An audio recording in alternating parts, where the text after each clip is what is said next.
Que se hundan con el edificio viejo, a mí qué me importa si hay familias dentro. Mi centro comercial de lujo se inaugura en octubre, cueste lo que cueste.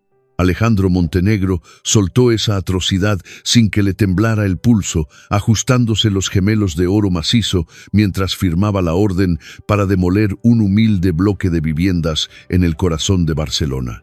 No le importaban las lágrimas, ni los desesperados avisos de desahucio, ni que decenas de ancianos y niños fueran a quedarse en la puñetera calle. Para este magnate sin escrúpulos, criado en la soberbia y cegado por la codicia, las personas de a pie no eran más que estorbos que ensuciaban sus planos arquitectónicos. ¡Qué cara dura, qué frialdad tan espantosa! Pero lo que este desalmado no sabía, lo que su corazón de piedra no podía ni imaginar, es que la justicia divina es implacable y a cada uno le llega su hora de rendir cuentas. 7 años antes, este mismo sinvergüenza había cometido el pecado más grande que un hombre puede cargar en su conciencia. Había dejado a Elena, la única mujer que lo amó de verdad cuando él no era nadie, tirada como un trapo viejo. Ella estaba embarazada, asustada y sin un duro en el bolsillo. No vas a arruinar mi ascenso con un mocoso llorón que ni siquiera sé si es mío, así que búscate la vida.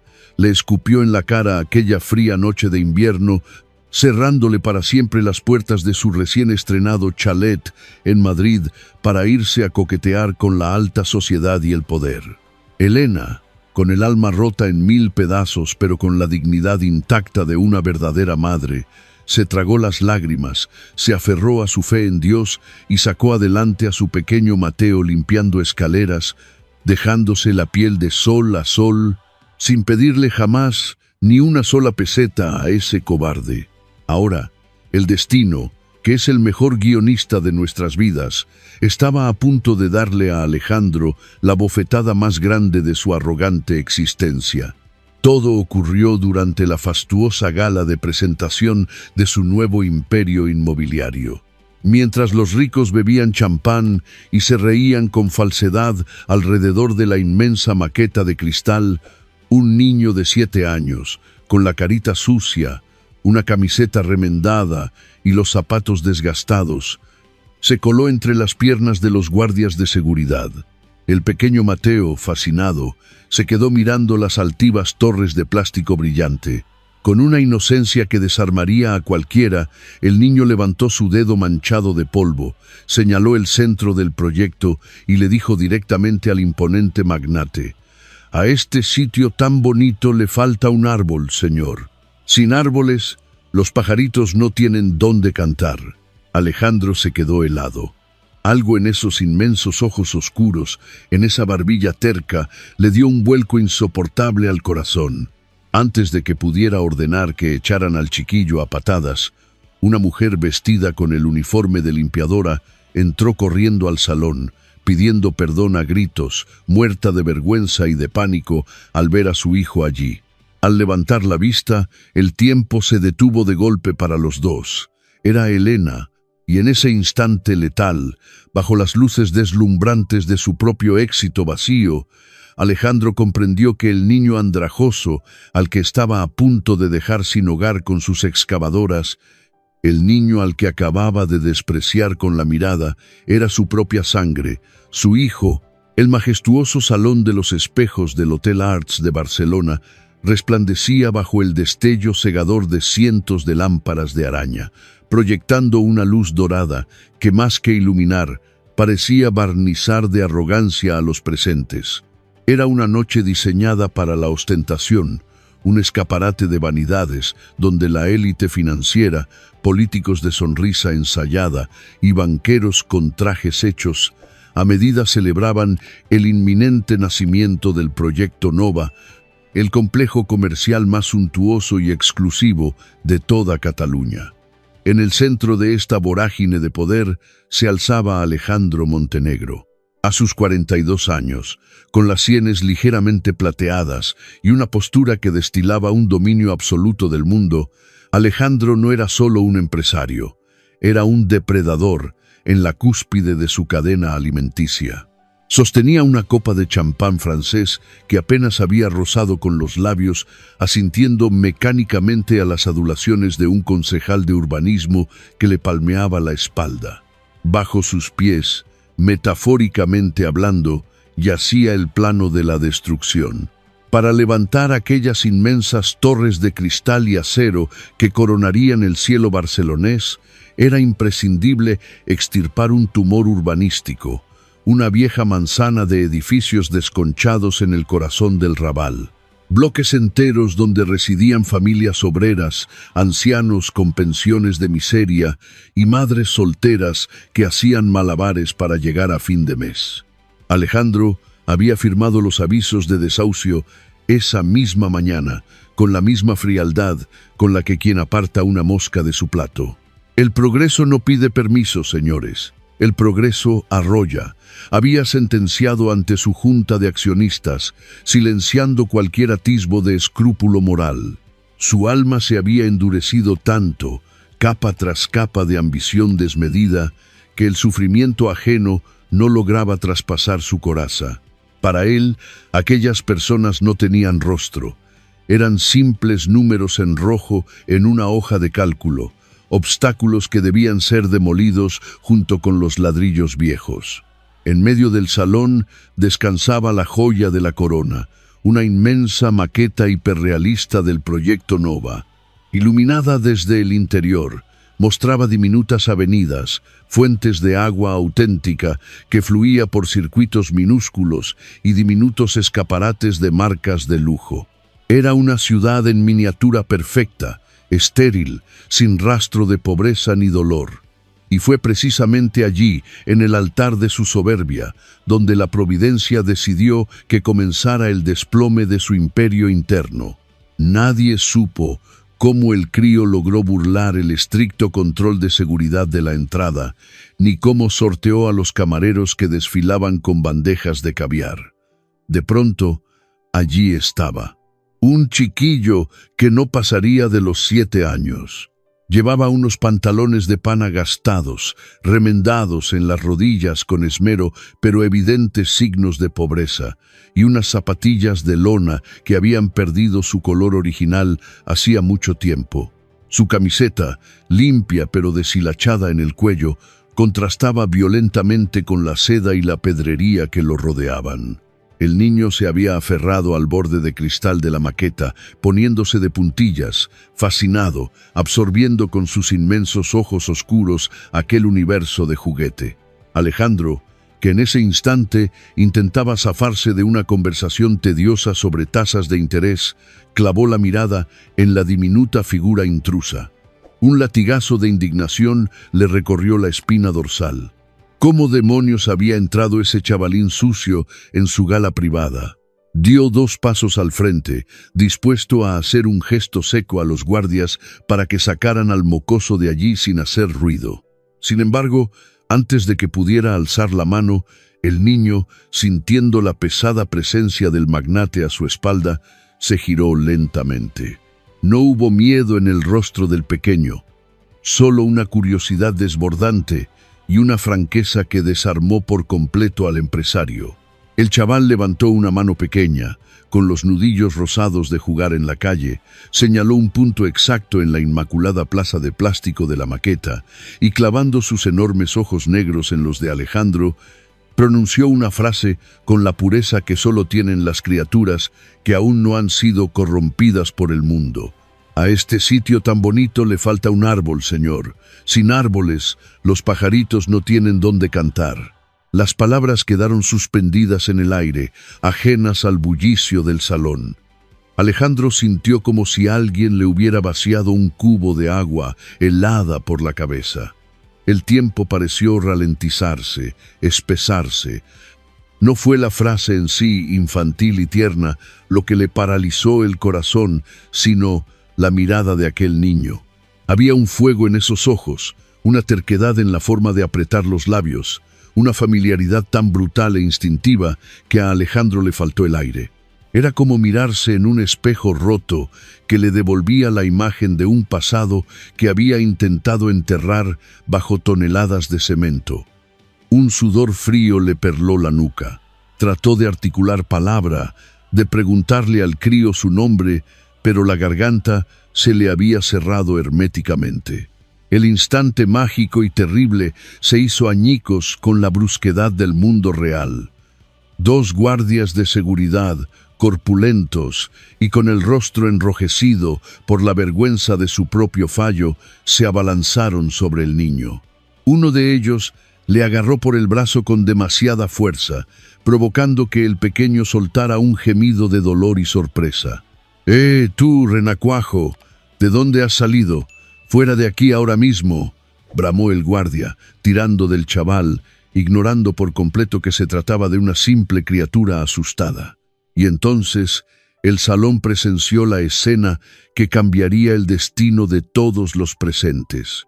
Un grito desgarrador, cargado de pánico maternal, rasgó la elegante sinfonía de copas de cristal y conversaciones frívolas.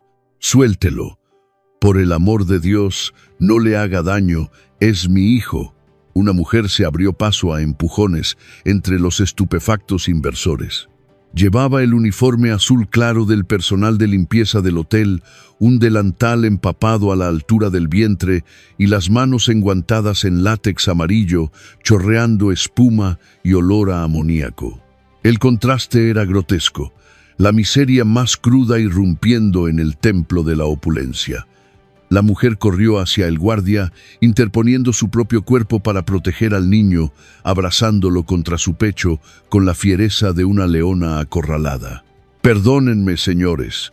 De verdad, ha sido un descuido. Se me ha escapado del cuarto de la limpieza. Se lo juro por mi vida. No volverá a pasar», suplicaba la mujer, manteniendo la cabeza gacha, temblando de pies a cabeza ante la perspectiva de perder el miserable empleo que les daba de comer. El gerente del hotel, pálido como la cera, se adelantó pidiendo 1000 disculpas a Alejandro, prometiendo el despido fulminante de la empleada. Pero Alejandro no escuchaba al gerente. Sus ojos estaban fijos en aquella mujer encorvada. Había reconocido la voz, esa voz quebrada, ese tono que había resonado en sus pesadillas durante años, ahogada siempre por el ruido de su propio éxito. «Míreme», ordenó Alejandro. Su voz sonó ronca, casi inaudible, pero con el peso de una losa de granito. La limpiadora, abrazada a su hijo, tragó saliva. Lentamente, con la dignidad estoica de quien ha soportado todas las humillaciones del mundo, alzó el rostro. El cruce de miradas fue un choque de trenes a toda velocidad. El silencio que se hizo entre ellos dos fue tan ensordecedor que Alejandro creyó que los tímpanos le iban a estallar. Era Elena, 7 años. 7 inviernos y 7 veranos habían pasado, dejando surcos imborrables en su rostro. La piel de Elena, antaño suave y luminosa, estaba ahora marchita por el cansancio extremo, marcada por las ojeras oscuras de las noches en vela y el desgaste de fregar suelos de rodillas para sobrevivir. Sus manos, que antes acariciaban el rostro de Alejandro con devoción absoluta, estaban ahora agrietadas y rojas por los productos químicos. Pero sus ojos seguían albergando la misma decencia, la misma pureza incorruptible. Al reconocer al magnate, el pánico inicial de Elena se transformó en un segundo en la más absoluta de las conmociones. Un dolor antiguo, afilado como un bisturí oxidado, le atravesó el pecho. Sus pupilas se dilataron al ver al hombre de traje impecable frente a ella. La mente de Alejandro, incapaz de procesar el impacto de la realidad, se catapultó violentamente hacia el pasado, succionado por un vórtice de recuerdos que había sepultado bajo millones de euros. Flashback. Madrid. Una noche de noviembre bajo un diluvio que parecía querer limpiar los pecados de la ciudad. El pequeño apartamento de alquiler en el barrio de Tetuán olía a humedad y a guiso barato. Alejandro, con 35 años y una ambición que le quemaba las entrañas, estaba cerrando violentamente una maleta sobre la cama deshecha. Acababa de recibir la llamada que había esperado toda su vida, Una firma de inversiones internacional le ofrecía asociarse, pero el precio era trasladarse de inmediato, estar disponible las 24 horas y entrar en un círculo social exclusivo donde no había lugar para lastres. Elena estaba apoyada contra el marco de la puerta de la habitación. Llevaba puesto un camisón desgastado y temblaba. En su mano derecha apretaba con desesperación un test de embarazo con 2 líneas marcadas en un rojo implacable. Las lágrimas le surcaban el rostro pálido, no de rabia, sino del terror absoluto que siente una mujer que ve cómo el hombre al que le ha entregado su alma se convierte de repente en un completo extraño. Alejandro, por la Virgen Santa, te lo ruego, no puedes hacerme esto ahora, no puedes dejarnos. Es tu hijo, es sangre de tu sangre. Construiremos algo juntos. Yo trabajaré el doble, no me importa comer pan duro, pero no te vayas, por lo que más quieras. Alejandro cerró la cremallera de la maleta con un tirón brutal. Se giró hacia ella con una expresión de frialdad psicopática. No vio a la mujer que le había cuidado cuando él estaba enfermo, a la compañera que le había animado a estudiar de noche mientras ella cosía para apagar la luz. Solo vio una cadena de hierro atada a su tobillo que le impediría volar. No seas dramática, Elena. No vas a hundirme contigo en esta pocilga. He sudado sangre para llegar hasta aquí y no voy a tirar mi futuro a la basura por un error, por un mocoso que ni siquiera sé si es mío. El éxito no entiende de pañales ni de sacrificios de telenovela barata. Búscate la vida.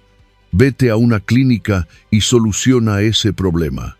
Yo te mando un giro postal el mes que viene para pagar los gastos y aquí se acaba todo. Es tuyo y lo sabes, gritó ella, cayendo de rodillas al suelo, agarrándose a los pantalones de él con la desesperación de un náufrago.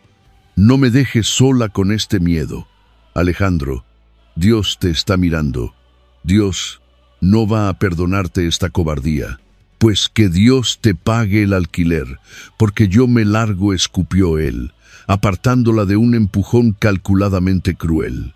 Agarró su maleta, salió por la puerta sin mirar atrás y bajó las escaleras mientras los sollozos desgarradores de Elena resonaban en el hueco del edificio, grabándose en la oscuridad de la escalera como una maldición imborrable. Esa misma noche, Alejandro cambió de número de teléfono. Borró todos sus perfiles, desapareció de la faz de la tierra para Elena, enterrándola viva en el fango de la desesperanza. Lo que Alejandro no presenció, lo que su ceguera de nuevo rico le impidió ver, fue el calvario que comenzó al día siguiente para aquella mujer abandonada. Elena no fue a ninguna clínica. Fiel a su fe católica y a sus convicciones más profundas, se secó las lágrimas, se atusó el pelo y decidió que aquel niño iba a nacer, iba a vivir y jamás le faltaría el amor que su padre le había negado. Sufrió un embarazo plagado de angustias económicas. Hubo días en los que solo comió las sobras del comedor social para asegurarse de que la criatura que crecía en su vientre recibiera algo de alimento. Dio a luz en la cama fría de un hospital público de caridad, completamente sola, apretando los dientes y agarrando la barandilla de hierro de la cama hasta que los nudillos se le pusieron blancos. Cuando le pusieron a Mateo en el pecho por primera vez, lloró. Lloró con una mezcla de dolor indescriptible y un amor fiero, animal, protector. Le juró a ese pequeño trozo de carne que nadie, nunca más, le haría sentirse despreciado. Durante los siguientes 7 años, Elena fue una madre coraje en la acepción más pura y dolorosa de la palabra. Vivían en una diminuta habitación realquilada en el Raval, con goteras en el techo y paredes que desconchaban humedad. Se destrozó las rodillas limpiando escaleras, portales, lavabos públicos y hoteles de madrugada. Llegaba a casa con la espalda partida en 2, con las manos quemadas por la lejía, pero siempre entraba con una sonrisa en los labios para su hijo. Nunca le habló a Mateo con rencor. Cuando el niño preguntaba por su padre, Elena, tragándose el veneno de la traición, le decía que estaba muy lejos, trabajando duro, y cambiaba de tema rápidamente. Por las noches, cuando el niño dormía profundamente abrazado a un osito de peluche deshilachado, Elena se arrodillaba junto a la cama. No rezaba pidiendo riquezas ni venganza divina contra el hombre que la destruyó. Rezaba, con la fe inquebrantable de las mujeres buenas, pidiéndole a Dios salud para seguir limpiando suelos y fuerzas para criar a un hombre de provecho, un hombre que jamás abandonara a nadie. Su estoicismo era su armadura, su fe, su único refugio. Fin del flashback. El estruendo de una bandeja de cristal, al caer al suelo y hacerse añicos, devolvió a Alejandro al presente con la violencia de un latigazo. Estaba de pie en el centro del salón de los espejos, paralizado. El aire parecía haberse evaporado. Miró a Elena y luego, lentamente, sus ojos descendieron hacia el niño que se aferraba a la pierna de ella. Mateo, el niño de los pantalones remendados. El crío que acababa de decirle que a su maqueta millonaria le faltaba un árbol. Ese niño, con el pelo alborotado y la barbilla obstinada, era el problema del que le había ordenado deshacerse. Era su carne, era su sangre, era la prueba viviente de su pecado más atroz, respirando allí mismo, frente a la élite que tanto veneraba. Un abismo se abrió bajo los pies de Alejandro. La bofetada de la realidad fue tan brutal que sintió náuseas. Durante 7 años había construido torres que rozaban las nubes, creyéndose intocable, un dios en la tierra. Y ahora el universo entero se reducía a ese palmo de terreno entre él y su hijo, separados por un abismo de vileza y cobardía que él mismo había cavado. Elena, con la rapidez que da el instinto de supervivencia, se dio cuenta de que Alejandro había comprendido la verdad. El terror cruzó su mirada por una fracción de segundo. El terror a que aquel monstruo con poder y dinero intentara arrebatarle lo único que le quedaba en la vida. Pero la dignidad de aquella mujer era más fuerte que cualquier miedo. Enderezó la espalda dolorida. No derramó ni una sola lágrima. No hubo reproche en su mirada, solo un profundo y absoluto desprecio, un abismo moral insalvable entre la madre que lo había dado todo y el cobarde que había huido de todo. «Vámonos, Mateo. Aquí no hay nada para nosotros», dijo Elena, con una voz tan firme y gélida que congeló a todos los presentes. Agarró al niño de la mano con fuerza, ignorando al gerente que seguía vociferando amenazas de despido, y dio media vuelta. Con la cabeza alta, arrastrando su delantal azul y su miseria material, pero portando una grandeza de espíritu que ninguno de los millonarios del salón poseía, caminó hacia la salida de servicio. Mateo, mientras era arrastrado por su madre, se giró una última vez hacia Alejandro, clavando de nuevo esos enormes ojos oscuros en el magnate antes de desaparecer tras las pesadas puertas batientes de la cocina. Alejandro se quedó solo en el centro de la sala, rodeado de su imperio de cristal. Levantó la mano derecha, la misma mano que horas antes había empuñado la estilográfica de oro para firmar los desahucios del Raval. Un escalofrío de puro terror gélido le recorrió las venas al conectar las piezas del macabro rompecabezas que el karma le había preparado, el bloque de viviendas que iba a ser demolido la próxima semana. Los pisos patera, las familias pobres del Raval, Dios santo. Las excavadoras de su propia empresa iban a derribar la casa de su propio hijo. El castigo acababa de comenzar. El viento gélido de la madrugada barcelonesa golpeaba los cristales tintados del Bentley como si quisiera quebrar la burbuja de arrogancia en la que Alejandro Montenegro había vivido durante la última década. Atrás había quedado el salón de los espejos, el champán francés y las sonrisas de plástico de la élite financiera. Ahora, hundido en el asiento de cuero trasero de su coche oficial, el magnate sentía que le faltaba el aire. Se había aflojado el nudo de la corbata de seda con tanta violencia que casi se rasga el cuello de la camisa. Siga a esa mujer, Fermín, a la limpiadora que acaba de salir por la puerta de servicio. A una distancia prudente, que no se dé cuenta, había ordenado con una voz que no parecía la suya, áspera y temblorosa. El veterano chofer, acostumbrado a las excentricidades de su jefe, pero jamás a verle con el rostro desencajado y pálido como el de un cadáver, asintió en silencio y puso el motor en marcha. El imponente vehículo negro se deslizó como una sombra furtiva por las avenidas iluminadas, abandonando poco a poco la opulencia del puerto olímpico para adentrarse en las entrañas más sombrías de la ciudad. El contraste era un puñetazo en el estómago. A medida que se adentraban en el laberinto del barrio del Raval, las calles se estrechaban, la iluminación pública escaseaba y el olor a salitre y perfume caro fue reemplazado por el hedor a humedad estancada, a basura acumulada en los contenedores y a desesperanza. Alejandro observaba a través de la ventanilla cómo la figura de Elena, envuelta en un abrigo de paño raído que le quedaba grande, caminaba a paso ligero, agarrando firmemente la mano del pequeño Mateo. La farola parpadeante de una esquina iluminó por un instante el rostro de la mujer. No había rastro de lágrimas, solo una determinación férrea, la vergüenza torera de una madre que se traga el orgullo herido para proteger a su crío. El niño, a su lado, daba pequeños saltos, ajeno a la tormenta que acababa de desatarse en el hotel, confiando ciegamente en la mano áspera pero segura que lo guiaba. Cada paso que daban esos dos seres indefensos en la oscuridad era un martillazo en la conciencia adormecida del millonario. El coche se detuvo en la esquina de la calle de la Cera.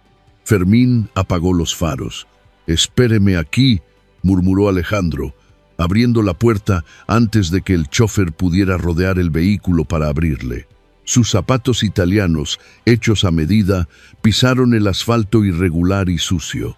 El magnate caminó pegado a las paredes desconchadas, sintiéndose por primera vez en su vida como un intruso miserable, un ladrón a punto de profanar un templo.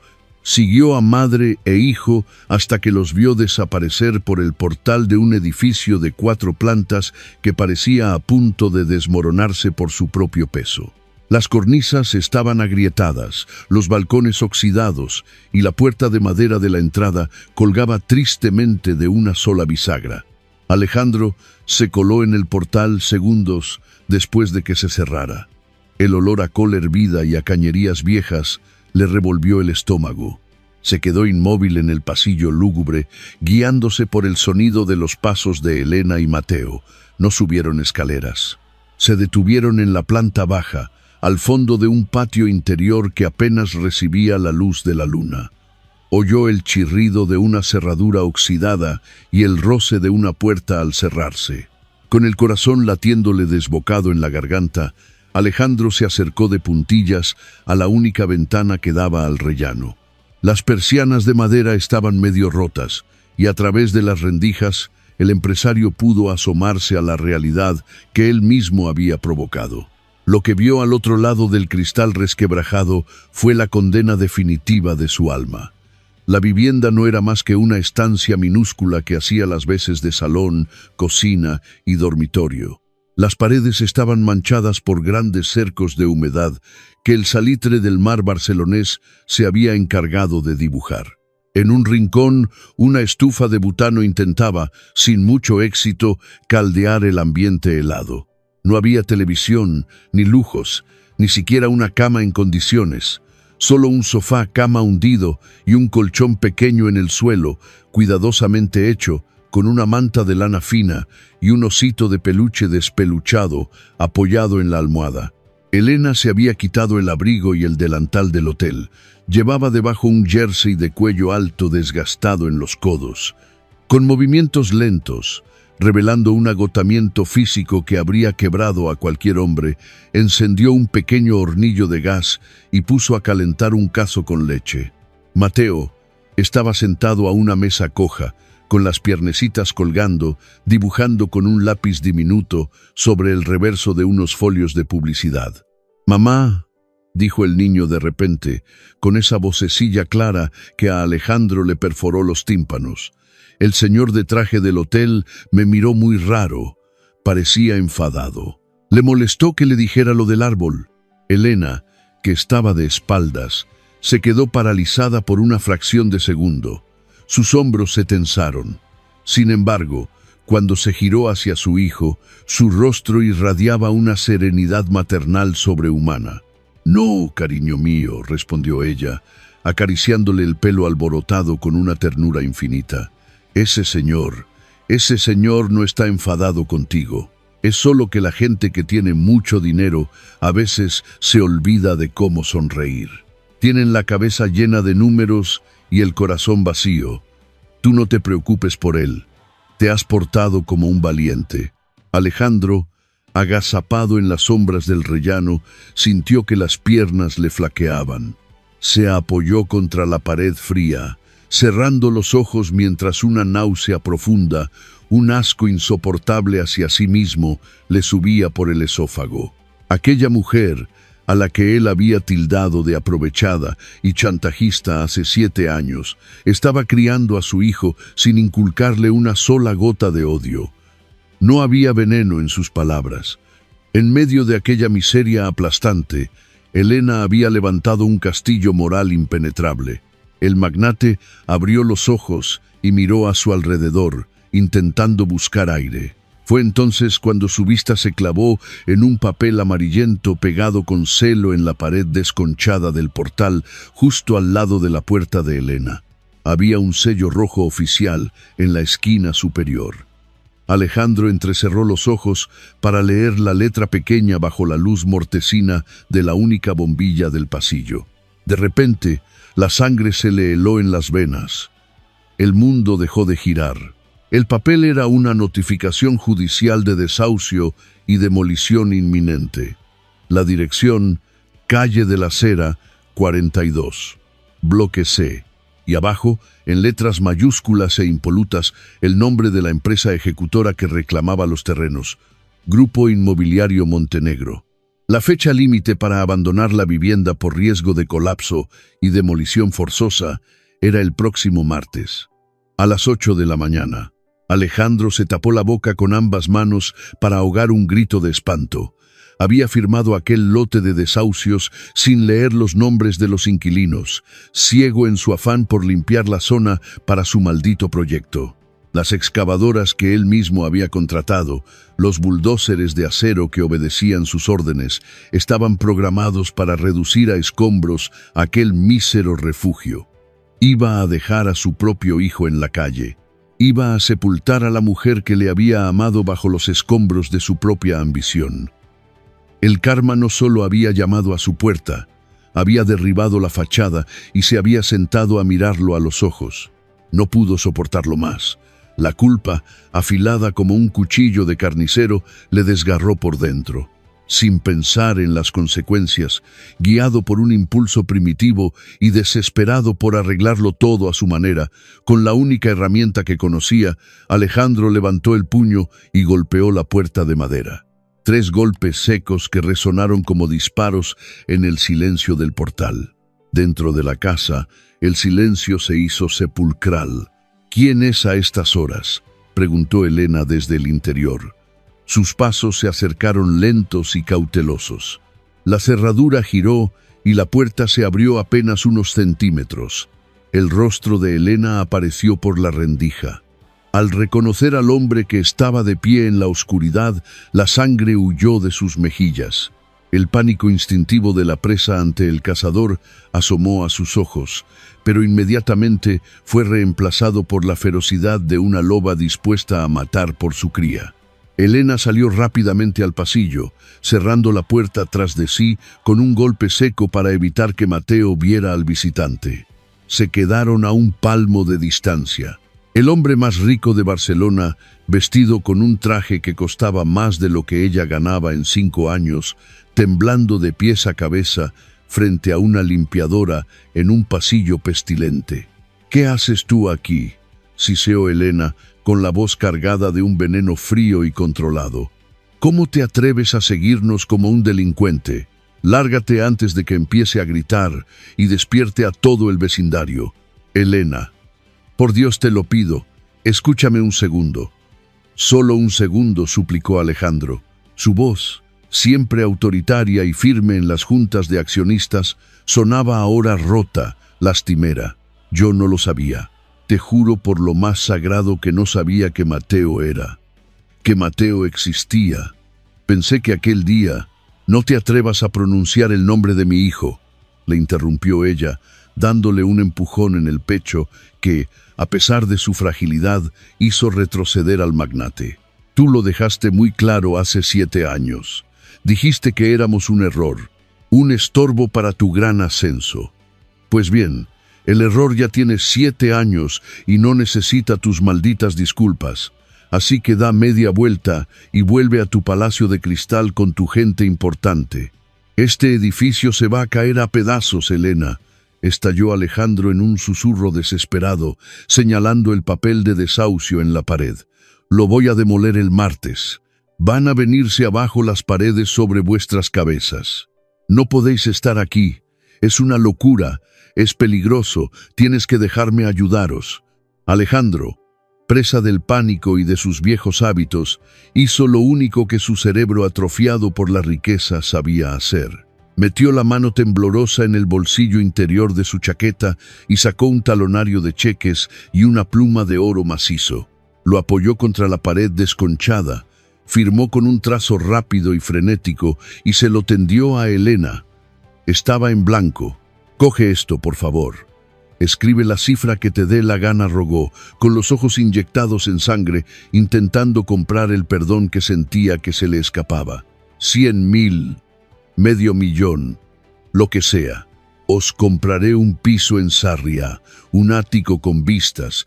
Mateo irá al mejor colegio privado de la ciudad. Te prometo que nunca más tendrás que fregar un suelo. Solo coge el maldito cheque y salid de este infierno.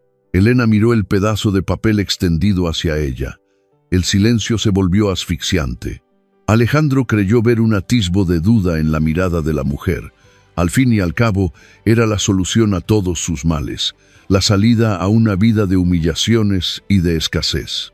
Creyó que su dinero, una vez más, iba a ser el redentor de sus pecados. Se equivocaba trágicamente. La limpiadora extendió la mano, sus dedos ásperos y agrietados rozaron el papel, pero no lo tomó para guardarlo. Lo agarró por los bordes y, con una lentitud deliberada, mirándole directamente a los ojos con una expresión de piedad y asco absolutos, lo partió por la mitad. Luego volvió a juntar los pedazos y los rompió de nuevo en cuartos. Dejó que los trozos de papel volaran por el aire húmedo del pasillo, cayendo a los pies de los zapatos de diseño del magnate como copos de nieve sucia. ¡Qué pobre eres! Alejandro, murmuró Elena, con una calma que helaba la sangre. Eres el hombre más pobre que he conocido en mi vida. ¿Te crees que con tus millones puedes comprar el tiempo, los dolores de parto en aquel hospital de caridad, las madrugadas en las que Mateo lloraba con fiebre y yo no tenía dinero para el jarabe? ¿Crees que un cheque borra todo eso? Es para asegurar su futuro. Maldita sea, gimió él, impotente, sintiendo que las lágrimas, unas lágrimas que no derramaba desde niño, pugnaban por salir. Mateo no necesita tu caridad para tener un futuro, sentenció ella, irguiéndose con la majestuosidad de una reina. Mateo necesita un hombre en el que fijarse, un padre que le enseñe a no rendirse, a no pisotear a los débiles. Y tú eres solo una cartera con patas, enfundada en un traje a medida. Elena se dio media vuelta, abrió la puerta de su casa y desapareció en el interior. Alejandro se quedó paralizado, creyendo que aquel era el final, que le había cerrado la puerta en las narices para siempre. Pero a los pocos segundos, la mujer volvió a salir. Llevaba en las manos una pequeña caja de puros de madera vieja, descascarillada, la única pertenencia que parecía guardar con celo en aquella casa sin muebles. La abrió con cuidado. Dentro no había joyas, ni dinero escondido. Solo había un objeto de papel. Elena lo sacó con delicadeza y se lo entregó a Alejandro. El magnate lo cogió, confundido. Era un avión de papel, pero no estaba hecho con una hoja cualquiera. Estaba doblado con un folio amarillento, cuadriculado. Alejandro lo desdobló con manos temblorosas y el alma se le cayó a los pies. Era un boceto arquitectónico. Su boceto, el primer diseño de unas viviendas sociales que él había dibujado a mano alzada en la pequeña mesa de la cocina de Madrid años antes de corromperse, cuando aún tenía ideales y le juraba a Elena que construiría un mundo mejor para la gente humilde. Había dejado aquel papel arrugado sobre la mesa la misma noche en que la abandonó. «Es lo único tuyo que no tiré a la basura», dijo Elena, con un hilo de voz, pero sin que le temblara el pulso. Cuando Mateo empezó a preguntar por su padre y por qué no estaba con nosotros, le hice ese avión. Le dije que su padre no era un canalla que nos había dejado tirados. Le mentí. Le dije que su padre era un constructor de sueños, un hombre bueno que estaba por ahí construyendo casas para que los pajaritos tuvieran dónde vivir. Alejandro se quedó mirando el viejo papel arrugado en sus manos. Aquel avión inofensivo pesaba en ese momento más que todos los rascacielos que había levantado en su miserable vida. Era la materialización de la mentira piadosa de una madre para salvar el corazón de su hijo de la decepción paterna. Era, en definitiva, la prueba irrefutable de lo monstruoso que él había llegado a ser.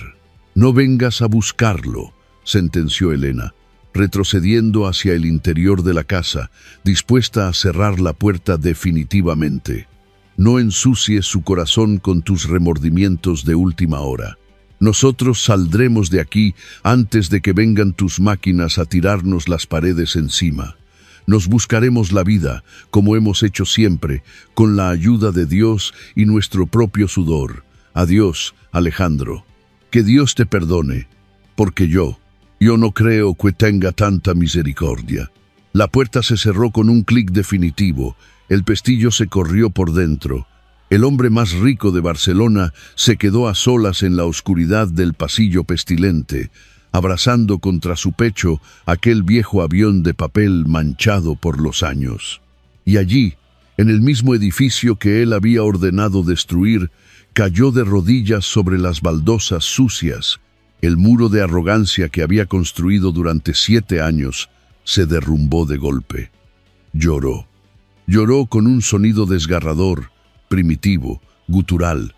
Las lágrimas, calientes y saladas, limpiaron por fin sus mejillas endurecidas.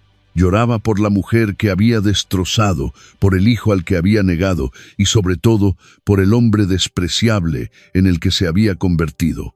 El karma había dictado su sentencia y el pago de la deuda no se hacía con cheques al portador, se cobraba en lágrimas, en arrepentimiento puro y en una cruz que Alejandro Montenegro acababa de empezar a cargar sobre sus propios hombros.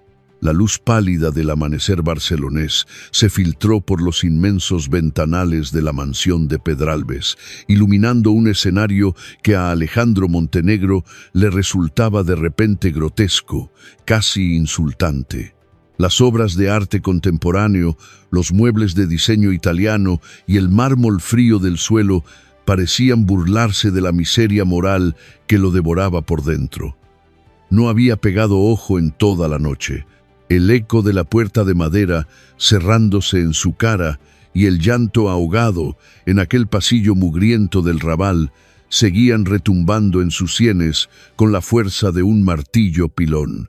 Se levantó pesadamente, arrastrando los pies hacia el vestidor del tamaño de un apartamento entero. Allí colgaban decenas de trajes cortados a medida, camisas de seda y corbatas impecables. La armadura con la que el magnate había conquistado el mundo y aplastado a los débiles. Con un gesto de profundo asco, Alejandro agarró el primer traje de la fila, un tejido inglés carísimo, y lo tiró al suelo. Luego otro, y otro más. Quería arrancarse la piel de empresario despiadado. Quería despojarse del monstruo. Rebuscó en el fondo del último cajón hasta encontrar lo único que lo conectaba con su humanidad perdida. Unos pantalones vaqueros desgastados que no se ponía desde hacía casi una década, unas zapatillas deportivas blancas que habían perdido su blancura original y un jersey de lana gris, de cuello redondo, sin logotipos ni presunciones. Al mirarse en el enorme espejo de cuerpo entero, apenas reconoció al hombre que le devolvía la mirada. No estaba el presidente del grupo inmobiliario Montenegro, solo quedaba un padre derrotado, un hombre de 42 años con los ojos inyectados en sangre, ojeras profundas y un nudo de arrepentimiento asfixiándole la garganta. Salió de la casa sin avisar al servicio, ignorando las llamadas urgentes de sus socios que ya saturaban el buzón de voz de su teléfono móvil. No cogió el Bentley, caminó hasta la avenida principal y paró un taxi cualquiera, pidiéndole al conductor que lo llevara de vuelta a la calle de la Acera. El trayecto se le hizo eterno. Su mente era un torbellino de miedos y esperanzas rotas. Le abriría Elena la puerta, llamaría a la policía, tenía todo el derecho a escupirle a la cara y echarle a patadas de su barrio. Pero Alejandro sabía, con una certeza casi animal, que no podía permitir que las excavadoras de su propia empresa destruyeran la vida de su hijo. Tenía que detener esa locura, pero antes necesitaba desesperadamente mirar a los ojos a ese niño y encontrar en ellos una chispa de absolución. Cuando llegó al portal del edificio ruinoso, el barrio ya había despertado con su bullicio característico. Olor a café barato, persianas metálicas subiendo con estruendo, vecinas barriendo los balcones desconchados. Alejandro se quedó de pie en la acera de enfrente, con las manos metidas en los bolsillos del vaquero, esperando bajo el sol tímido de la mañana de sábado. Pasaron 2 horas. 2 horas de agonía silenciosa, hasta que finalmente la pesada puerta de madera chirrió. Elena salió a la calle. Llevaba el mismo abrigo de paño grande y la mirada cansada de quien carga con el peso del mundo. De su mano, dando pequeños brincos y esquivando los charcos de la acera, iba Mateo. El niño llevaba una pequeña pelota de goma en la mano libre y reía por algo que su madre le acababa de susurrar. Esa risa cristalina atravesó el asfalto y se clavó directamente en el pecho de Alejandro. Era el sonido más hermoso y doloroso que había escuchado en su vida. Tragando saliva, reuniendo el poco valor que le quedaba, el hombre cruzó la calle. Elena se detuvo en seco al verle. Instintivamente tiró de Mateo hacia atrás, ocultándolo tras sus faldas como un escudo humano. El rencor y la desconfianza endurecieron sus facciones. Sin embargo, al observar de arriba a abajo la figura de Alejandro, algo en su expresión vaciló. No estaba el ejecutivo arrogante de la noche anterior, ni el hombre de hielo que le había ofrecido un cheque en blanco. Frente a ella había un individuo desaliñado, vulnerable, que la miraba con la sumisión de un perro apaleado. Alejandro no sacó la cartera. No habló de pisos en zonas residenciales ni de colegios de pago. Simplemente se quitó las manos de los bolsillos, las dejó caer a los lados en señal de rendición total y habló con una voz tan suave que casi se la llevó la brisa. «Déjame conocerle, Elena. Te lo ruego por lo que más quieras. No te pido perdón porque sé que lo mío no tiene perdón de Dios. No te ofrezco dinero porque sé que te ofende. Solo te pido unas horas, un paseo. Hoy es sábado. Déjame caminar con él, invitarle a desayunar, escuchar su voz. Prometo no decirle quién soy si tú no quieres. Prometo devolverte al niño sano y salvo antes del mediodía. Solo un rato. Por piedad». La mujer apretó los labios, conteniendo el aliento. Su instinto de madre le gritaba que saliera corriendo, que alejara a su cachorro de aquel depredador arrepentido. Pero Elena era, por encima de todo, una mujer de una fe inquebrantable. A lo largo de los años de miseria, jamás había rezado pidiendo castigo, sino luz.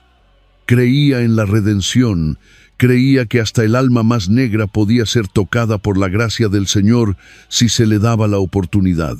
Bajó la mirada hacia su hijo, que observaba la escena con curiosidad infantil, y luego volvió a mirar a Alejandro, buscando algún rastro de engaño. Solo encontró a un hombre roto en 1000 pedazos. Con un suspiro que parecía contener 7 años de sufrimiento, Elena asintió muy despacio. Se agachó a la altura del niño y le acomodó el cuello de la chaqueta. «Mateo, este señor es un viejo conocido mío. Te va a llevar a dar un paseo y a tomar unos churros. Pórtate bien y no te sueltes de su mano al cruzar la calle, ¿de acuerdo? Yo tengo que hacer unos recados y nos vemos a la hora de comer». El niño miró a Alejandro, de hito en hito. «Tú eres el señor que estaba ayer en la sala de la maqueta, el que va a romper las casas», soltó con esa franqueza aplastante de la niñez. Alejandro sintió como si le hubieran clavado un puñal en el estómago. Se arrodilló sobre la acera sucia, manchándose los vaqueros, hasta quedar a la altura de los ojos oscuros y profundos de su hijo. «No, Mateo, te doy mi palabra de honor de que nadie va a romper tu casa. Nunca. ¿Me dejas invitarte a desayunar para pedirte perdón por lo de ayer?» Mateo lo estudió durante unos segundos eternos y finalmente asintió con una seriedad cómica. Elena dio un paso atrás, cruzándose de brazos, y les vio alejarse caminando por la calle de la acera. No lo siguió.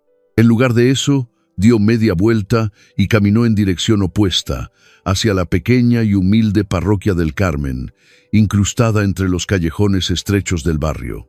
Mientras Alejandro y Mateo se sumergían en el laberinto de calles, Elena empujaba la pesada puerta de madera de la iglesia.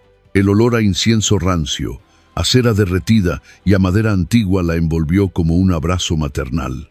La penumbra del templo apenas estaba rota por las luces tintineantes de las velas de los feligreses. La iglesia estaba vacía a aquellas horas. Elena caminó lentamente por el pasillo central, sintiendo cómo sus rodillas, castigadas por fregar cientos de suelos ajenos, crujían de dolor. Llegó hasta el altar lateral de la Virgen de los Desamparados. Echó una moneda de 20 céntimos en el cepillo metálico, encendió una pequeña vela blanca y se dejó caer de rodillas sobre el reclinatorio de madera desnuda. No lloró. Las lágrimas se le habían secado hacía mucho tiempo. Cerró los ojos y entrelazó sus manos agrietadas y marcadas por la lejía. «Señor mío», susurró en la quietud del templo, «tú sabes que mi corazón está lleno de cicatrices.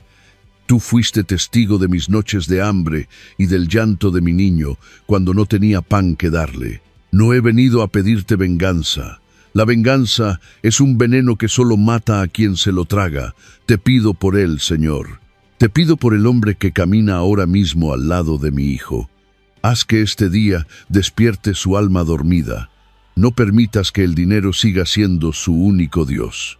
Que Mateo sea el milagro que le quite la venda de los ojos, para que entienda que el amor es la única riqueza que nos llevamos a la tumba. Dales un buen día, Padre mío, y a mí dame fuerzas para perdonar lo imperdonable». A unos pocos kilómetros de allí, ajeno a la plegaria que buscaba salvar su alma, Alejandro experimentaba el bautismo de fuego de la paternidad en su forma más pura y sencilla. Habían caminado hasta una pequeña churrería de barrio, un local estrecho con azulejos blancos desconchados y un mostrador de acero inoxidable que olía a aceite frito y a azúcar glass.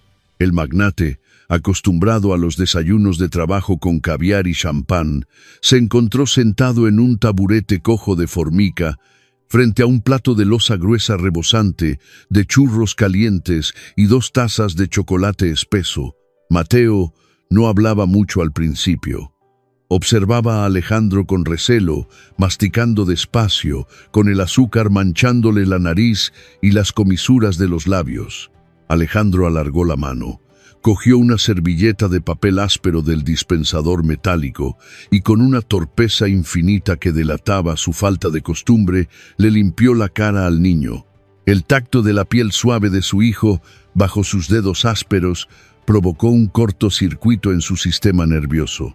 Era una sensación minúscula, mundana, cotidiana para millones de padres en el mundo, pero para él fue una revelación brutal. Están ricos, ¿verdad? Intentó romper el hielo el empresario, dándole un mordisco a un churro grasiento que le supo a gloria bendita. Mi mamá dice que los churros son para los días de fiesta, respondió Mateo, balanceando las piernas bajo la barra. Ella se levanta muy pronto a limpiar portales para que podamos pagar la luz, así que los días de fiesta son pocos. Pero dice que somos ricos porque nos tenemos el uno al otro. ¿Usted es rico, señor? La inocencia de la pregunta fue un torpedo directo a la línea de flotación de Alejandro. Miró a su alrededor, al local humilde, a la ropa gastada de su hijo, y pensó en los millones de euros que reposaban en sus cuentas bancarias suizas, en los coches de lujo que no le aportaban ningún consuelo, y en el inmenso vacío que le esperaba en su mansión al caer la noche. Yo creía que lo era, Mateo, contestó Alejandro con la voz quebrada, sintiendo un nudo de amargura en la garganta. Tenía mucho dinero, muchas cosas grandes y brillantes, pero ahora me doy cuenta de que, en realidad, he sido el hombre más pobre del mundo durante todo este tiempo, porque no tenía a nadie con quien comer churros un sábado por la mañana. El niño le miró con compasión, como si realmente le diera pena a aquel adulto solitario. Si quieres, puedo ser tu amigo de los sábados, así no estarás tan triste. Aquella oferta, desinteresada y pura, hizo que Alejandro tuviera que girar la cara hacia la ventana para que el niño no viera cómo los ojos se le llenaban de lágrimas. Pagó la cuenta dejando una propina absurda sobre el mostrador y salieron de nuevo a la calle. Caminaron sin rumbo fijo hasta llegar a una pequeña plaza empedrada en el corazón de Gracia. El sol de mediodía ya calentaba con fuerza. Se sentaron en un banco de madera bajo la sombra de un inmenso plátano de Indias. Los gorriones saltaban por el suelo buscando migas de pan. Fue entonces cuando Mateo metió la mano en el bolsillo de su chaqueta y sacó un papel amarillento, doblado con meticulosidad. Era el mismo avión de papel que Elena le había devuelto la noche anterior, el boceto arquitectónico con el que Alejandro había empezado su carrera. Mateo no sabía que aquel papel pertenecía a su acompañante. Simplemente lo había cogido de la mesa de su casa antes de salir porque era su juguete favorito. Mi mamá me enseñó que este avión lo hizo mi padre, explicó el niño, alisando las alas del papel con sus dedos regordetes. Dijo que mi padre construye casas para que la gente sea feliz. ¿Tú sabes hacer aviones que vuelen muy alto? Alejandro sintió que le faltaba el aire. El peso de la culpa y la abrumadora grandeza del perdón de Elena colisionaron en su mente. Aquella mujer, a la que había dejado tirada en la calle, había protegido la imagen paterna ante su hijo, construyendo un héroe de papel sobre las ruinas de un cobarde de carne y hueso. El magnate de la construcción, el hombre que diseñaba rascacielos de 50 plantas de cristal y acero, miró el pequeño trozo de papel y negó lentamente con la cabeza. No, Mateo. La verdad es que hace mucho tiempo que olvidé cómo se hacen las cosas que realmente importan. ¿Me enseñas tú? El rostro del niño se iluminó con una sonrisa inmensa, orgulloso de poder enseñarle algo a aquel señor de aspecto importante. Se acercó a Alejandro, apretando su pequeño hombro contra el brazo del empresario, y comenzó a guiar sus manos, torpes y temblorosas, enseñándole a doblar las esquinas para crear la aerodinámica perfecta. Tienes que apretar bien el doblez. Aquí en el centro, instruía Mateo con seriedad infantil. Si no tiene una base fuerte, el viento se lo lleva y se estrella contra el suelo, como las casas de verdad. Alejandro escuchaba en silencio, pero su mente estaba experimentando una transformación tectónica. Mientras doblaba aquel papel viejo junto a su hijo, comprendió con una claridad desgarradora la metáfora de su propia existencia. Había construido su imperio sin una base fuerte, sin amor, sin compasión, alimentado únicamente por la vanidad y la avaricia. Había levantado muros inmensos para protegerse del fracaso, Pero esos mismos muros lo habían aislado de la vida, de la verdad, de su propia sangre. Y ahora, el castillo de naipes estaba a punto de desmoronarse por culpa de un simple soplo de viento, de una orden de demolición que él mismo había firmado. «Ya está listo», anunció Mateo, poniéndose en pie sobre el banco de madera. «Tienes que tirarlo tú. Pide un deseo muy fuerte en tu cabeza y lánzalo hacia las ramas del árbol. Mi mamá dice que Dios escucha los deseos de los aviones de papel». Alejandro Montenegro, el hombre que no había rezado desde su primera comunión, el cínico que se reía de la espiritualidad, cerró los ojos y sostuvo el avión a la altura de su pecho. Su plegaria fue muda, desordenada y desesperada. No pidió salvar su imperio económico ni su puesto de presidente. Rogó, con la misma intensidad con la que Elena rezaba en la parroquia, que se le concediera el tiempo y la oportunidad de enmendar el daño, de ganarse el derecho a ser llamado padre por aquella criatura.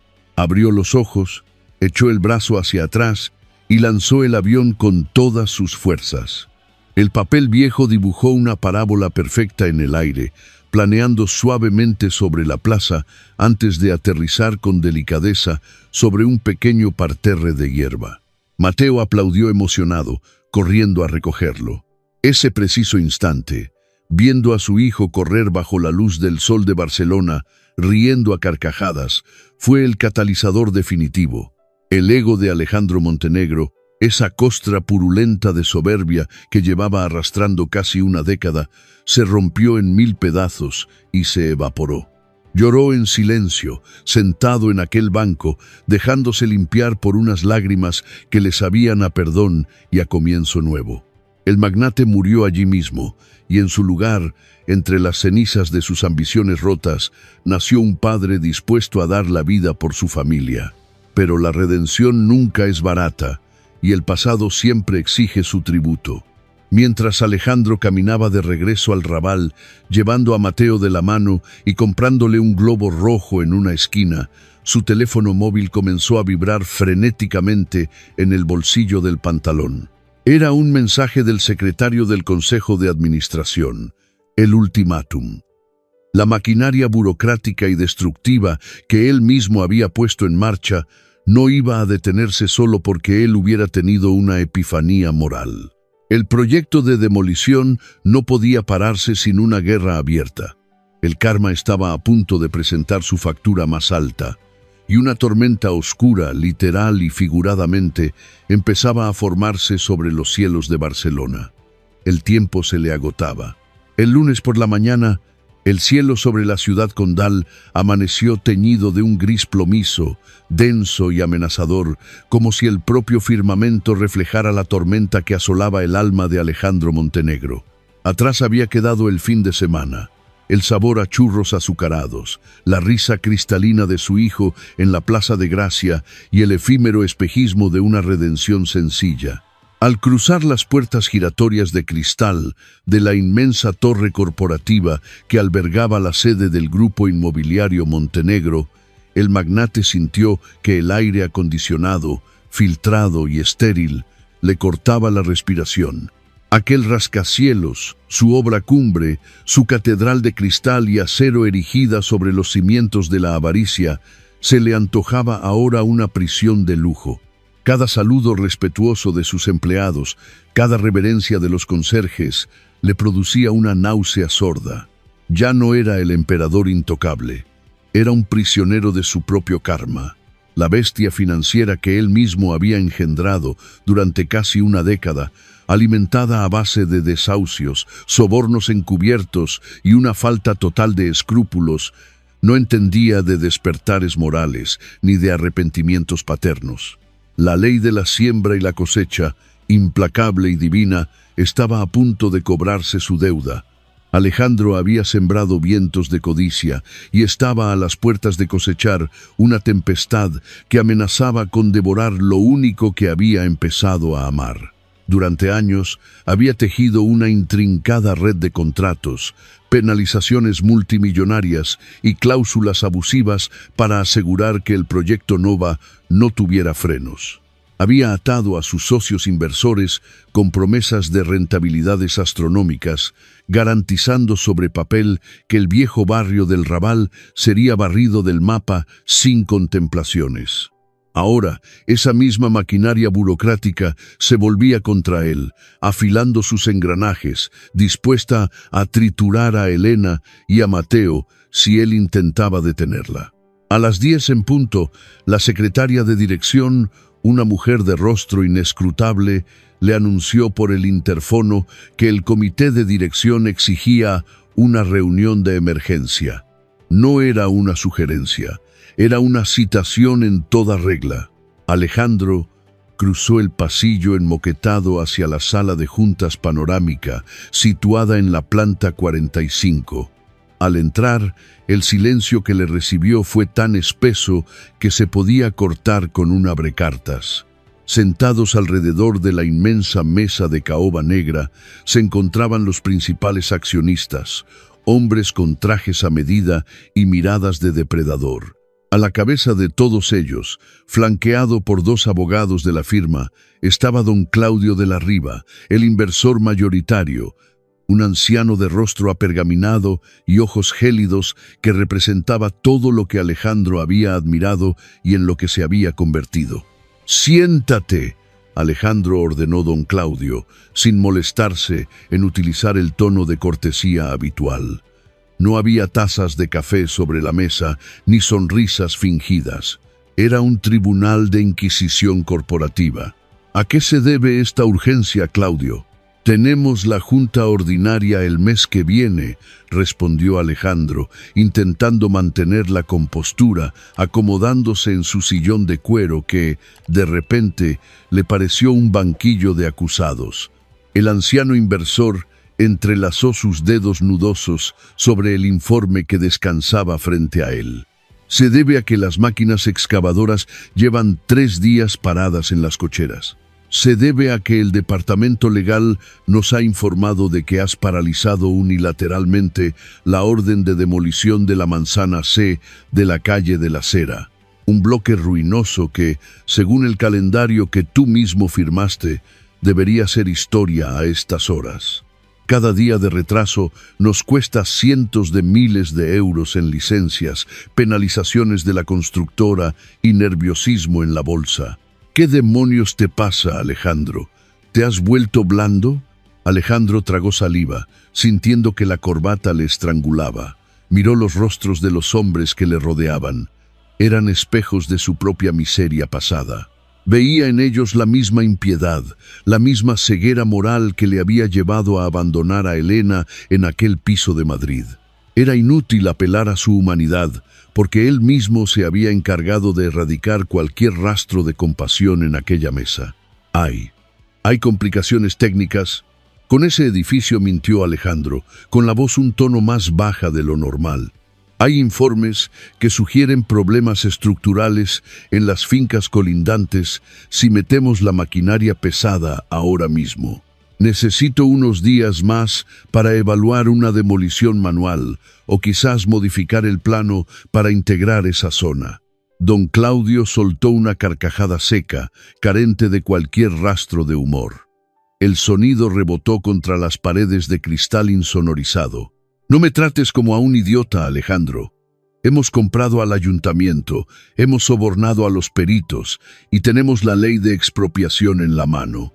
Me importa un bledo si las fincas colindantes se agrietan o si los inquilinos tienen que salir corriendo en pijama. Tú nos prometiste el solar limpio para finales de este mes. Construiste este imperio prometiéndonos que no tendrías piedad y te hemos pagado muy bien por ello». El anciano se inclinó hacia adelante y su mirada se clavó en Alejandro como un estilete de hielo. «Te hemos tolerado tu arrogancia porque eras el mejor perro de presa de la ciudad. Pero si el perro se asusta de enseñar los dientes, lo sacrificamos. Aquí tienes el ultimátum del Consejo de Administración, respaldado por el 80% de las acciones». Uno de los abogados deslizó una carpeta de cuero negro por la mesa hasta detenerse frente al magnate. «La orden definitiva de ejecución», prosiguió don Claudio, Tienes hasta este viernes, a las 5 de la tarde, para firmarla e iniciar el derribo el lunes a primera hora. Si no estampas tu firma, ejecutaremos la cláusula de destitución por incumplimiento de deberes fiduciarios. Te expulsaremos de la presidencia, congelaremos tus activos vinculados a la empresa y te demandaremos por daños y perjuicios hasta dejarte en la más absoluta indigencia. Tú eliges, Alejandro, o tu puñetero centro comercial o la ruina total. El silencio volvió a adueñarse de la sala. Alejandro miró la carpeta negra como si fuera una serpiente venenosa a punto de morderle. El karma se manifestaba en su forma más pura y cruel. Para salvar su imperio, debía asesinar a su alma y sepultar a su hijo. Para salvar a su hijo, debía aceptar la destrucción de todo lo que había construido, la pérdida de su estatus, de su fortuna, de su identidad pública. Estaba acorralado por el monstruo de su propia ambición. Los días siguientes transcurrieron en una agonía psicológica insoportable. Desde el martes hasta el jueves, Alejandro vagó por los pasillos de su torre de cristal como un fantasma atormentado. Intentó buscar lagunas legales, trató de comprar las acciones de don Claudio ofreciendo su propio patrimonio, pero la red estaba tejida con demasiada fuerza. Había creado un sistema diseñado para aplastar, y el sistema no tenía botón de apagado. Las noches eran un infierno de insomnio. Cerraba los ojos y veía el techo desconchado del pequeño piso de Elena. Veía el avioncito de papel, la sonrisa inocente de Mateo, y al instante siguiente, el sonido imaginario de las vigas crujiendo, y el polvo asfixiante de los escombros ahogando el llanto de su hijo. Para agravar su desazón, la naturaleza decidió sumarse al castigo divino. Los servicios meteorológicos llevaban días alertando de la formación de una borrasca excepcionalmente violenta, una gota fría que ascendía por el Mediterráneo con una furia inusitada. El jueves por la tarde, el cielo de Barcelona se volvió negro como la pez. El viento comenzó a aullar entre los rascacielos, arrancando ramas de los árboles y obligando a cerrar los puertos. La presión atmosférica cayó en picado, trayendo consigo un frío húmedo que calaba hasta los huesos. Dios, o el destino, estaba preparando el escenario para el juicio final. Alejandro pensó en el viejo edificio del Raval.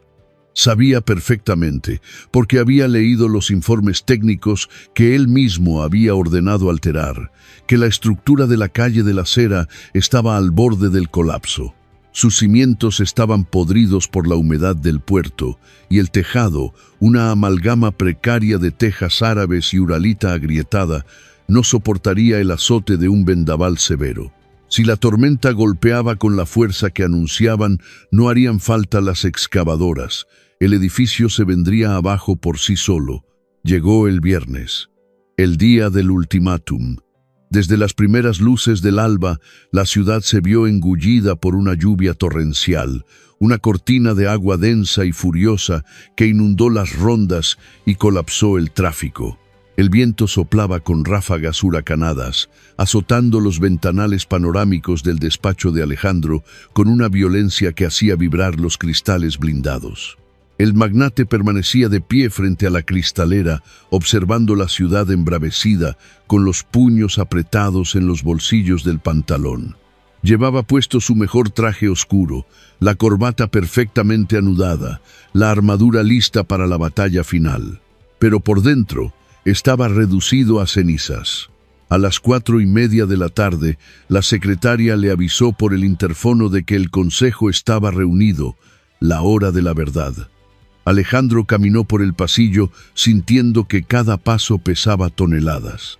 Al abrir la puerta de la sala de juntas, el contraste entre el infierno del exterior y la fría pulcritud del interior le golpeó el rostro. Los accionistas estaban sentados en sus sitios, impecables, ajenos a la fuerza desatada de la naturaleza. Don Claudio ocupaba la cabecera, tamborileando los dedos sobre la mesa. Frente al asiento de Alejandro, iluminada por un foco cenital que le daba un aura casi sagrada, reposaba la carpeta negra abierta y sobre ella su pluma estilográfica de oro macizo, la pluma con la que había firmado sentencias de muerte financiera durante toda su vida. 4:45, Alejandro anunció don Claudio, consultando su reloj de bolsillo. Supongo que habrás dejado de jugar a ser un humanista de 3:15 y estarás dispuesto a hacer lo que debes. Firma el papel. Las máquinas entrarán el lunes en el Raval, pase lo que pase. Alejandro se sentó lentamente. El cuero del sillón crujió bajo su peso. Estiró la mano y sus dedos rozaron el metal frío y pesado de la pluma. En ese instante, la tormenta exterior redobló su intensidad. Un trueno ensordecedor hizo temblar la estructura misma del rascacielos, seguido de un relámpago que iluminó la sala con un destello cadavérico. Parecía un aviso, un último ruego del cielo antes de que el hombre cometiera el pecado imperdonable de condenar a su propia sangre. Al fondo de la inmensa sala de juntas, empotrada en la pared de madera noble, una enorme pantalla de televisión emitía habitualmente el canal de noticias financieras Bloomberg, sin volumen. Pero la gravedad de la situación meteorológica había obligado a cambiar la sintonía al canal de noticias local. Un faldón rojo parpadeaba incesantemente en la parte inferior de la pantalla. Alerta roja en Barcelona. Desalojos por riesgo de derrumbe. Alejandro, con la pluma sostenida en el aire, levantó la vista instintivamente hacia el televisor. La imagen mostraba a un reportero empapado, aferrado a un micrófono, luchando contra ráfagas de viento que amenazaban con derribarlo. Detrás de él, apenas visible entre la cortina de lluvia, se alzaba la silueta inconfundible de un barrio viejo y castigado. El corazón de Alejandro dio un vuelco brutal y se detuvo por una fracción de segundo. Conocía esa esquina. Conocía ese portal de madera desconchada que colgaba de una sola bisagra. El reportero gritaba para hacerse oír por encima del vendaval. La situación es crítica en el corazón del Raval. Los bomberos acaban de acordonar la calle de la Cera. Repetimos, alerta máxima en la manzana C de la calle de la Cera. El tejado del bloque número 42 ha comenzado a ceder debido a las trombas de agua acumuladas y las fuertes rachas de viento. Las autoridades temen un colapso estructural inminente de todo el edificio. Se está procediendo a la evacuación desesperada de las familias, pero hay informes de vecinos atrapados en los pisos inferiores porque las escaleras interiores han colapsado parcialmente. El mundo de Alejandro Montenegro saltó por los aires. La sala de juntas, suntuosa, los rostros amenazantes de don Claudio y los inversores, el ultimátum financiero, los millones de euros en juego, todo se desvaneció, succionado por el agujero negro del terror absoluto. Elena y Mateo estaban allí, en la planta baja, en la trampa mortal que él, con su negligencia y su codicia, había ayudado a debilitar durante años. El destino no iba a esperar a las excavadoras del lunes. El karma había adelantado el reloj para cobrar su diezmo en medio de la tormenta. ¿A qué esperas?, ladró don Claudio, impacientándose al ver que el presidente mantenía la mirada fija en el televisor sin firmar el documento. Deja de mirar las desgracias de esa gentuza. No es nuestro problema si se les cae la chabola encima. Es más, mejor para nosotros, nos ahorran el coste del derribo. Firma de una maldita vez y terminemos con esto. Las palabras del anciano, cargadas de una monstruosa falta de empatía, rebotaron en la conciencia de Alejandro. Fueron el golpe de gracia, el martillazo final que rompió el espejo de su vieja identidad. Miró a don Claudio. Vio en él al demonio de su propia ambición, el reflejo exacto del hombre despiadado que le había gritado a Elena 7 años atrás en Madrid. Y en ese instante de lucidez desgarradora, el magnate supo lo que debía hacer. La redención no se conseguía con palabras bonitas ni con paseos por el parque. La redención exigía un sacrificio absoluto. Alejandro bajó la mano. No apoyó la pluma de oro sobre el papel de demolición. La dejó caer sobre la mesa de caoba. El sonido metálico resonó en la sala como el eco de un disparo. «No voy a firmar nada, Claudio», dijo Alejandro. Su voz ya no era la del empresario asustado de los días anteriores, sino la de un hombre que ha perdido el miedo a todo, porque acaba de encontrar el único motivo real por el que vale la pena vivir. «Me importan un bledo tus amenazas, tus acciones y tu ruina. Podéis meteros la empresa entera por donde os quepa». El revuelo en la mesa fue instantáneo. Los abogados se miraron estupefactos, los inversores comenzaron a murmurar indignados, y el rostro de don Claudio se tiñó de un rojo purpúreo, hinchado por la ira. «¡Estás loco!», bramó el anciano, golpeando la mesa con el puño. «Te destruiré, Montenegro. Saldrás de este edificio sin un céntimo, te arrastrarás por las calles. Estás muerto en esta ciudad, te lo juro». «Ya estaba muerto, Claudio. Llevaba 10 años muerto y ni siquiera me había dado cuenta», respondió Alejandro, poniéndose en pie con una calma que aterrorizaba.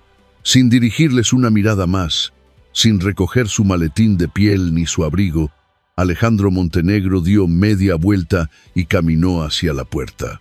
Los gritos de indignación, las amenazas de demandas millonarias y los insultos de la élite barcelonesa se ahogaron tras él cuando cruzó el umbral. Corrió por el pasillo enmoquetado, ignorando a su secretaria que le llamaba asustada.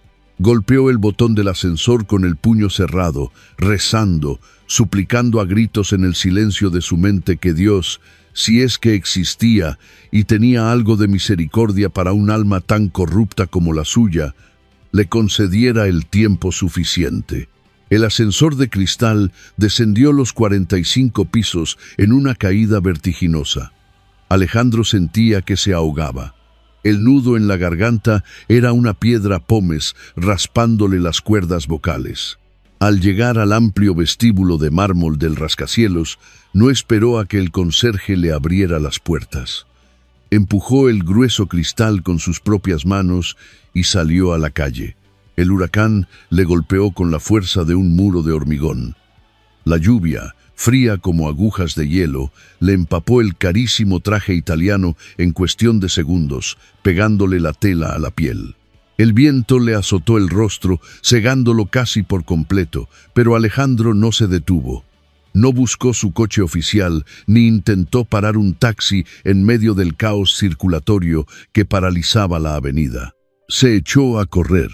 Corrió bajo la tormenta del siglo, abriéndose paso entre los charcos profundos y los semáforos caídos, dejando atrás el imperio que le había costado el alma, corriendo a vida o muerte hacia las entrañas del Raval, dispuesto a enfrentarse cara a cara con la ira de Dios y a pagar, con su propia vida si era necesario, el precio de su redención. El giro del destino se había consumado. El cobarde que una vez huyó de su familia para perseguir el poder, huía ahora del poder absoluto para intentar salvar a su familia. Y en medio del vendaval, solo el eco ensordecedor de los truenos presagiaba el desenlace inminente. El asfalto de las Ramblas se había convertido en un río de lodo y desesperación bajo el azote de la gota fría. Alejandro corría con los pulmones ardiendo, sintiendo que cada bocanada de aire húmedo le rasgaba la garganta como si tragara cristales rotos. Sus zapatos de lujo, diseñados para alfombras rojas y suelos de mármol, resbalaban en los adoquines traicioneros del Raval, pero no se detuvo.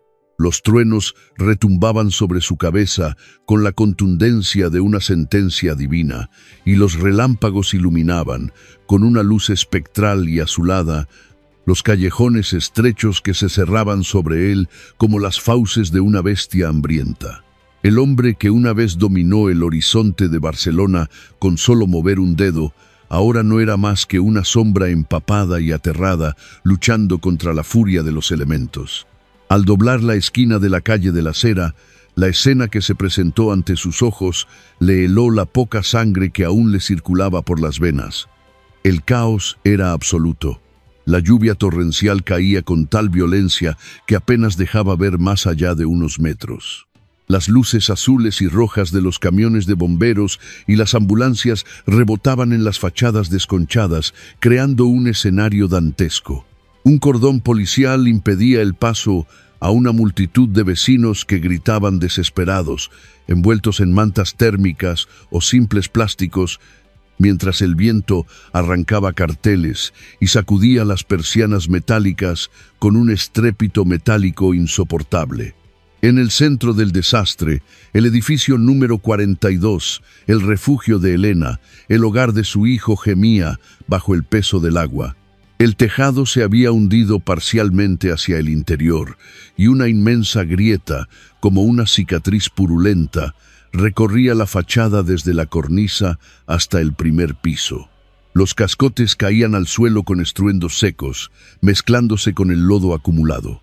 «¡Atrás, señor! ¡Está prohibido el paso!», gritó un agente de la Guardia Urbana, agarrando a Alejandro por el hombro cuando éste intentó saltar la cinta policial. «Mi familia está ahí dentro, mi mujer y mi hijo», bramó Alejandro, zafándose del agarre con una fuerza que no sabía que poseía. Sus ojos estaban desencajados, fijos en la ventana de la planta baja, esa misma ventana desde la que días antes había observado la pobreza digna de Mateo. «Nadie puede entrar. El edificio va a colapsar en cualquier momento. La estructura está totalmente comprometida», insistió el policía, tratando de reducirlo. Pero Alejandro no escuchaba razones. Su conciencia le gritaba que cada grieta en ese muro, cada viga que crujía, era culpa suya. Él había ordenado ignorar los informes de ruina para acelerar su centro comercial. Él era el arquitecto de esta trampa mortal. Con un empujón desesperado, aprovechando la confusión de un nuevo desprendimiento de escombros en la esquina, Alejandro se escabulló entre dos furgonetas y corrió hacia el portal oscuro que ya empezaba a vomitar nubes de polvo y humedad. El interior del edificio era una pesadilla de sombras y sonidos de tortura arquitectónica. El aire estaba saturado de polvo de yeso y olor a gas. Las escaleras de madera habían cedido en el tramo central, bloqueando la salida de los pisos superiores. Alejandro avanzó por el pasillo de la planta baja, con el agua llegándole por encima de los tobillos. «Elena, Mateo», gritaba hasta desgañitarse, golpeando con los hombros las paredes que vibraban con cada racha de viento. Al llegar al fondo del pasillo, vio la puerta. La madera estaba hinchada por la humedad y encajada por el peso del forjado superior que se había desplazado. Alejandro arremetió contra ella 1, 2, 3 veces, hasta que la cerradura saltó con un chasquido violento.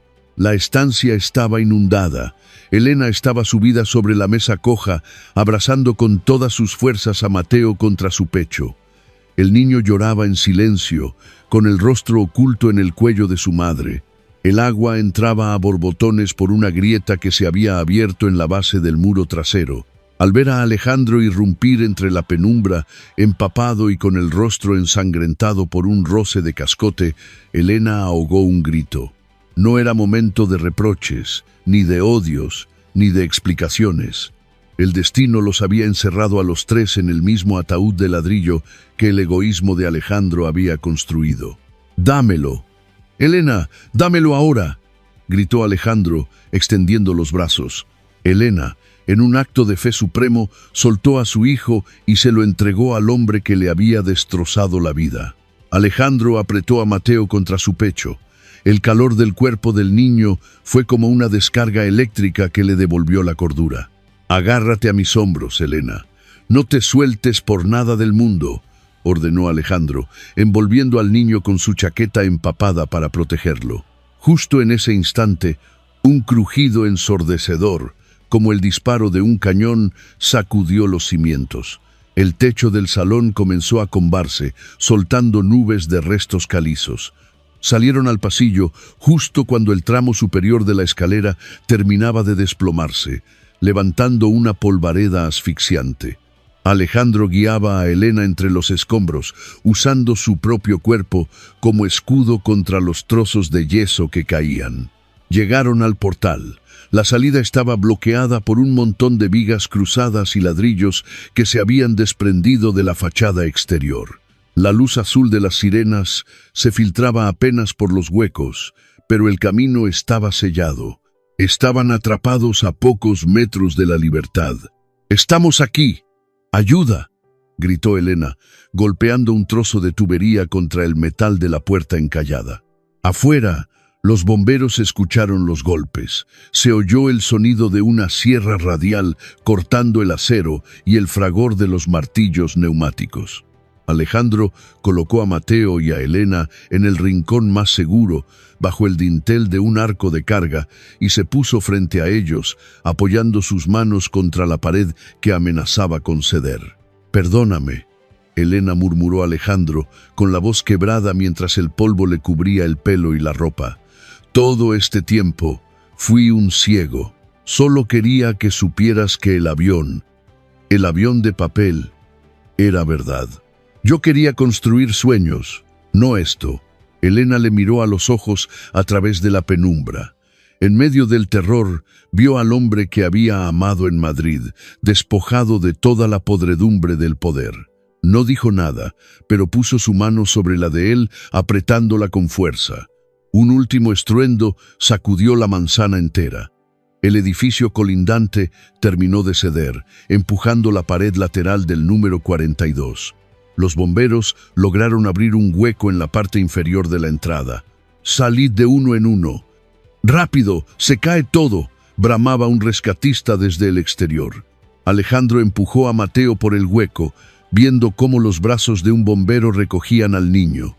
Luego agarró a Elena por la cintura y la impulsó hacia afuera. «Vamos, Alejandro, dame la mano», gritó Elena desde el otro lado, extendiendo el brazo desesperadamente entre el polvo. Alejandro se dispuso a saltar, pero el suelo bajo sus pies desapareció. La rotura de una tubería maestra de agua bajo el edificio había erosionado el terreno, creando un socavón instantáneo. Alejandro cayó hacia atrás, hundiéndose en el fango y los escombros de la planta baja, mientras una viga maestra se desplomaba justo sobre el hueco de salida, sellándolo de nuevo con un estruendo definitivo. «¡Alejandro!». El grito desgarrador de Elena fue lo último que él escuchó antes de que la oscuridad se hiciera absoluta. Horas después, la tormenta comenzó a amainar, dejando tras de sí una ciudad herida y llena de cicatrices. Frente a las ruinas del edificio de la calle de la Cera, Elena permanecía sentada en el suelo, abrazada a Mateo, negándose a subir a la ambulancia. Sus ojos estaban fijos en el montón de escombros de donde los equipos de rescate intentaban sacar el cuerpo del hombre que, en el último suspiro de su antigua vida, había elegido ser un héroe. El sol empezó a asomar tímidamente entre los jirones de nubes negras, iluminando los restos del proyecto Nova que nunca se construiría. Entre los dedos de Mateo, arrugado y manchado de barro pero intacto, asomaba el avión de papel. El karma había cobrado su precio más alto, pero en medio de la destrucción, por primera vez en 7 años, no había mentiras. Solo quedaba la verdad desnuda y la posibilidad, remota pero real, de empezar a construir sobre cimientos que no fueran de cristal, sino de perdón. Alejandro Montenegro, el magnate, había muerto bajo los escombros de su propia codicia. Pero en el corazón de un niño que miraba hacia los restos del portal, su padre acababa de nacer. El sol de la tarde bañaba con una luz dorada la nueva fachada del edificio de la calle de la Cera. Ya no era una ruina condenada, sino un hogar digno, con balcones llenos de macetas con geranios y ventanas abiertas a la esperanza. En la entrada, una placa de bronce sencilla rezaba: «Residencial Mateo, donde los sueños tienen raíces». Alejandro Montenegro ya no vestía trajes de miles de euros, ni llevaba gemelos de oro. Caminaba con un ligero balanceo, secuela de aquella viga que casi le arrebata la vida, pero sus manos, marcadas por las cicatrices del rescate, sostenían ahora algo mucho más valioso, la mano pequeña y cálida de su hijo. Alejandro había perdido su imperio, sus socios le habían dado la espalda y su nombre había desaparecido de las listas de los más ricos, pero al mirar a Mateo correr hacia un pequeño árbol recién plantado en el patio central, sentía que por fin era dueño del mundo. Elena observaba la escena desde el portal. Ya no llevaba el uniforme de limpiadora, sino un vestido sencillo que reflejaba la paz que Dios había devuelto a su alma. El perdón no fue fácil, fue un camino de oraciones y de soltar el pasado, pero al ver a Alejandro dedicar cada día de su nueva vida a rehabilitar aquel barrio, comprendió que el milagro se había obrado. La ambición murió bajo los escombros para que naciera un hombre.